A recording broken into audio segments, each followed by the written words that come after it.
மியா இப்படி ஆயிடுச்சு அந்த பூச்சி. ஒரு வழி பண்ணிட்டேன். மியா குட்டி ஒரு வழி பண்ணிட்டடி நீ அதைய. என்ன பண்ணிட்டு இப்படி படுத்துட்டு இருக்க?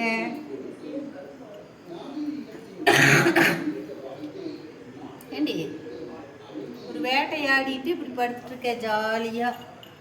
டேங்கப்பா. அதுவும் விட்டப்பாடு இல்லை, அதையும் நீயும் விட்டப்பாடு இல்லை, அதுவும் ஓடுன பாடு இல்லை.